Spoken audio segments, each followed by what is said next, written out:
Singh BJP Uttar Pradesh के भी प्रवक्ता इस वक्त जुड़ रहे हैं।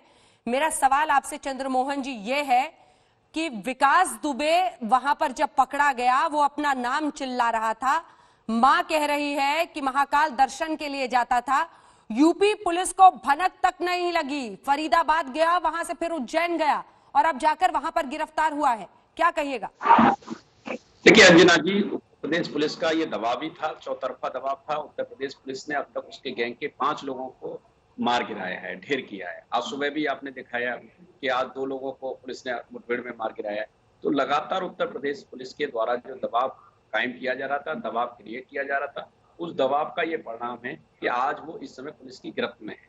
लेकिन देखिए किस तरीके की विपक्ष है, तो विपक्ष को बोलना ही चाहिए। इसमें कहीं कोई हम नहीं कहेंगे कि ना बोले चुप हो जाए विपक्ष।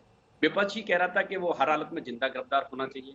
जिंदा गिरफ्तार हो गया तो कह रहे हैं कि ये क्या है। तो देखिए इस तरह की बातें करने से कोई लाभ नहीं है।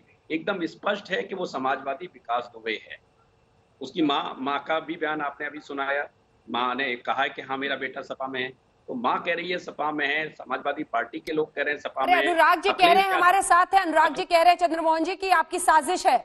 इस पर क्या जवाब होगा? वो कह रहे हैं कि आपने सुनियोजित तरीके से पूरी साजिश रची है। बहुत सारे कांड किए हैं, बहुत सारे कारनामे किए हैं, तो अनुराग जी तो ये सब बोलेंगे ही। मुजफ्फरनगर भी इन्होंने कराया था कांड, इन्होंने जवाहरबाग कांड कराया था, जौल हक की हत्या कराई थी, 1200 पुलिसकर्मियों पे हमले कराए थे। ये तो कांड कराने वाले और कारनामे करने वाले व्यक्ति हैं, तो ये तो बोलेंगे ही। ये और क्या बोलेंगे? ये तो कह रहे थे कि कोई पर्ची लाके दिखा दे। जब मीडिया ने लाके दिखा दिया कि उसकी सदस्यता का फार्म ये है और उसका ये सारा डिटेल है, और अखिलेश यादव जो दुर्दांत है गुड्डन तिवारी, उसके साथ हाथ मिला रहे हैं, तो अपराधियों के साथ हाथ आप मिलाओगे, आपका विधायक उसके घर जाएगा, लेकिन फिर भी कहेंगे कि ये भाजपा की साजिश है। सब कुछ भाजपा की साजिश है।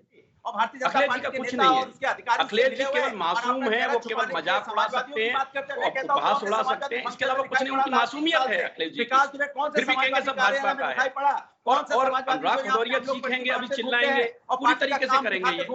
जब मैं इनसे पूछूंगा कि समाजवादी पार्टी तो अपने प्रारंभ के दिनों से ही छबराम के पैरों में बैठ के बड़ी होने वाली पार्टी है, तो छबराम के पैरों में किसने राजनीति शुरू की? भदौरिया जी एक एक करके सरकार उत्तर प्रदेश में भारतीय जनता पार्टी ये चीखेंगे, चिल्लाएंगे, ये ऐसे करेंगे। आज जब उत्तर प्रदेश पुलिस के द्वारा लगातार अपराधियों पे, और मैं जोर दे के कहूंगा अंजना जी, आप खूब विश्लेषण करके सारे विषयों को रखते हो देश के सामने, मैं एकदम जोर दे के कहूंगा कि उत्तर प्रदेश पुलिस चाहे रामपुर का अपराधी हो, चाहे प्रयागराज का अपराधी हो, चाहे बाराबंकी का अपराधी हो, चाहे शामली का अपराधी हो, किसी भी जिले का कोई अपराधी है, उत्तर प्रदेश पुलिस उसके साथ एक जैसा व्यवहार करती है। लेकिन ये अभी क्या बोल रहे थे? जाति और धर्म की बातें कर रहे थे। क्यों कर रहे थे भाई जाति और धर्म की बात? ये इनका चेहरा बेनकाब हो रहा है। समाजवादी पार्टी को स्वीकार करना चाहिए। देखिए अनुराग, बार लगातार बोलने से कुछ नहीं होगा। आज आपको ध्यान रखना चाहिए, कोविड के दौर में हम लोग स्काइप से डिबेट कर रहे हैं। अनुराग बोल नहीं पाओगे, आपसे ज्यादा तेज मैं चीखता हूँ, आप जानते हो मुझे। ठीक है, आप दोनों चुप हो जाइए। मैं भाजपा दोनों आप चुप हो जाइए। एक सेकंड, आप दोनों की आवाज नीचे कीजिए, ये ठीक नहीं है। लगातार मत बोलिए। टीआर कक्कर साहब भी हमारे साथ जुड़ गए। मैं आ रही हूँ कक्कर साहब आपसे समझने के लिए, लेकिन चंद्रमोहन जी अब ये कहना है समाजवादी पार्टी का कि आपने साजिश रची है, सुनियोजित तरीके से इसकी गिरफ्तारी कराई गई है, और ये आरोप लग रहा है कि जो मां कह रही है उस पर भी भरोसा ना हो। अब जवाब दीजिए, इसका स्पेसिफिक सवाल है। देखिए अंजना जी, ये मैं क्या कह रहा हूं आपसे, जवाहरबाग कांड कराएंगे वो भी हमारी साजिश है, मुजफ्फरनगर कांड हमारी साजिश है, विकास दुबे समाजवादी पार्टी का सदस्य है, वो भी हमारी साजिश है। उसकी पर्ची काट के हमने जारी कर दी, इनके विधायक को हमने भेज दिया कि जाओ विकास दुबे के घर। वो उनका विधायक, पूर्व विधायक कह रहा है शिव कुमार के हम उसकी आरती उतारते थे, ये भी हम कह रहे हैं। ये नौटंकी बंद कर दे समाजवादी पार्टी। जिनके घर, मैं आपको एक स्पष्ट रूप से कहूंगा, जिनके घर कांच के बने होते हैं वो दूसरे की झोपड़ी पर पत्थर नहीं फेंकते। एक सेकंड, आपको टोक रही हूँ। एक बार ADG law and order UP के फिर से एक नई जानकारी दे रहे, वो सुना देते, फिर कक्कर साहब आपके पास भी आऊंगा।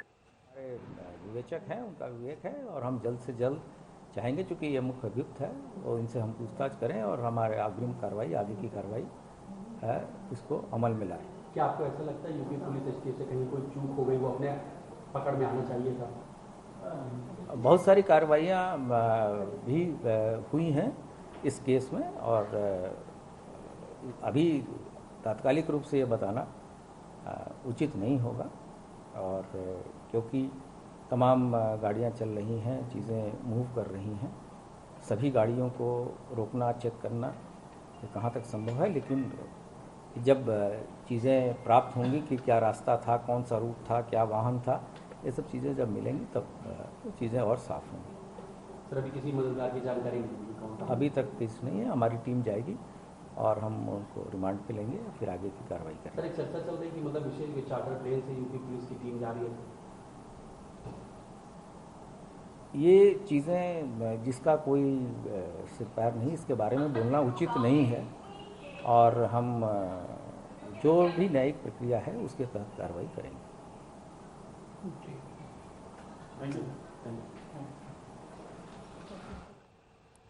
तो जानकारी दे रहे थे एडीजी लॉ एंड ऑर्डर इस वक्त उत्तर प्रदेश के। मैं आपके पास अब आना चाहती हूं कक्कर साहब, मतलब किसी फिल्मी कहानी से कम नहीं है। पूरी तस्वीर को अगर कोई सोचे और समझे तो सिर उसका घूम जाए। पुलिस वाले दबिश करते हैं, खुफिया जानकारी मुखबिरी खाकी वर्दी वाले ही करते हैं। गैंगस्टर को कहते हैं कि आज रात पुलिस आप पर दबिश करने वाली है। 200-300 राउंड फायरिंग में 8 पुलिसकर्मी मारे जाते हैं, गैंगस्टर फरार हो जाता है। गैंगस्टर फरीदाबाद में देखा जाता है, फिर उज्जैन में गिरफ्तार होता है। मां कहती है महाकाल ने बचा लिया और अब यूपी एसटीएफ उसे लेकर आ रही है। और मां ये भी कहती है कि राजनीतिक संरक्षण भी है। वो कह रही है अभी भाजपा में नहीं है, अब समाजवादी पार्टी में है। खाकी खादी। इस बीच आपको टोक रही हूँ सर, डेप्यूटी सीएम भी कुछ कह रहे हैं, सुना देते हैं फिर आ रहे हैं। प्रदेश के सबसे खूंखार और सबसे अधिक जिसके ऊपर इनाम घोषित किया गया था 5 लाख रुपए का, और 8 पुलिस के हमारे अधिकारी और जवानों का हत्यारा विकास दुबे निश्चित तौर से आज मध्य प्रदेश के उज्जैन से गिरफ्तार हुआ है। उत्तर प्रदेश पुलिस ने ज़बरदस्त परिश्रम किया। उसके गैंग के कई बड़े बड़े अपराधी गिरफ्तार भी हुए हैं, कई मुठभेड़ में मारे भी गए हैं। और यह उत्तर प्रदेश की पुलिस का डर है कि उसको कभी हरियाणा भाग करके जा रहा है तो कभी मध्य प्रदेश भाग करके जा रहा है, और उसे उत्तर प्रदेश से बाहर जा कर के समर्पण करने जैसी स्थिति का सामना उसने किया है। मैं यह मानता हूं कि कानून के शिकंजे में उसको कसा जाएगा, कठोर से कठोर दंड दिलाने की जो एक कानून सम्मत व्यवस्था है वो की जाएगी, और ऐसा खूंखार कुकृत्य कभी कोई दूसरा उत्तर प्रदेश की धरती पर करने का दुस्साहस न करे, इसके लिए सभी जरूरी कदम उठाए जाएंगे। और मैं उत्तर प्रदेश पुलिस को भी बधाई देता हूं और मध्य प्रदेश सरकार और वहां की पुलिस को धन्यवाद देता हूं।